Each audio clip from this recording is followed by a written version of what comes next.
It was about 12 years ago now that I had my own wake-up call about sleep deprivation. I'd kind of never really valued sleep until I started to not get any. And I remember the evening really well.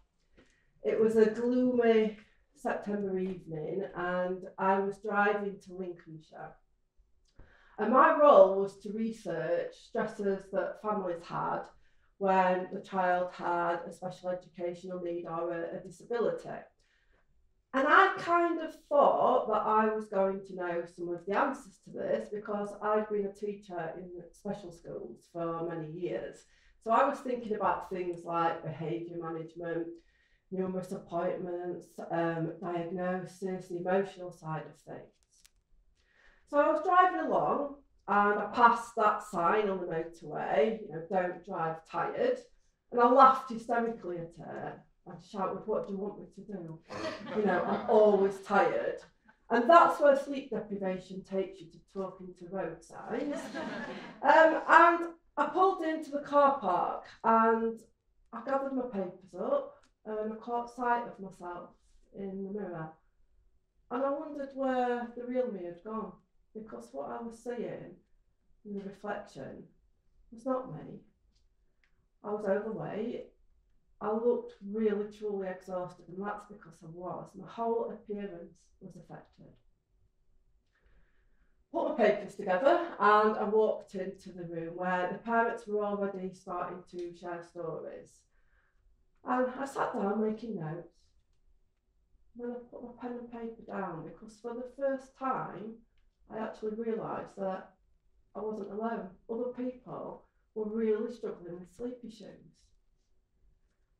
And I remember there was a lady there called Claire, and Claire talked about her son Jack. And Jack has got very complex needs. He's got epilepsy, cerebral palsy, he's non-verbal. And Claire talked about how she'd not had a full night's sleep in well over 8 years, and the huge impact it had had on her well-being, as well as Jack's. And next to her was Carol, and Carol had got a really similar story. So her son Luke also got cerebral palsy and was tube fed, very complex needs. And she too had not had a good night's sleep. Carol had planned a career and to go back to work after having children, but none of that was possible anymore. And they were even asked to leave a parenting group because Luke screamed because he was so tired, and apparently it upset the other children. So it had led Carol to being really socially isolated. And then I was listening to where have you gone for help, and they tried everything just as I had. Claire had been given a prescription for antidepressants. That was the only support around improving these children's sleep. And it was that evening that I became absolutely obsessed by sleep. There's got to be something that can be done to help these children, these families. And I went back to my background in teaching and thinking about sleep as a behaviour. And when we work with children who have behavioural issues, we unpick, what is actually the root cause of this? And then we start to put strategies in place. Yeah, thinking about my own home, I put strategies in place without trying to work out what was actually causing the sleep issue first. I read everything I could. I went on training courses, I researched, and then I put together a sleep programme for my own son. And it was really hard work. It took 2 weeks of being absolutely consistent. And then I got my reward. He slept through the night, and it was just wonderful to get sleep back. And I wondered if it could work with, say, Jack and Luke, and it took a little bit longer, but it did. Their sleep improved. And then I started to just help people in the evenings, emails coming in. I'm a friend of a friend. I've heard that you know a little bit about sleep. I'm desperate. Can you help me? Yeah, I can. And it carried on working. So by day I was teaching, and at night time I was on the emails to families from all over the country.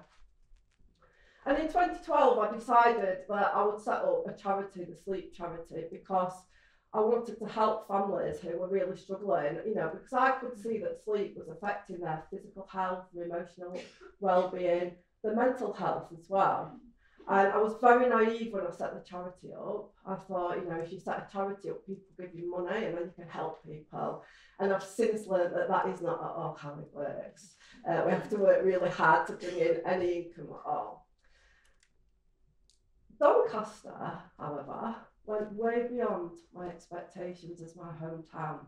I asked to meet with commissioners in the town and I explained my theory. And they said, let's try it. And we did. And we were able to open the first sleep service of its kind in the country.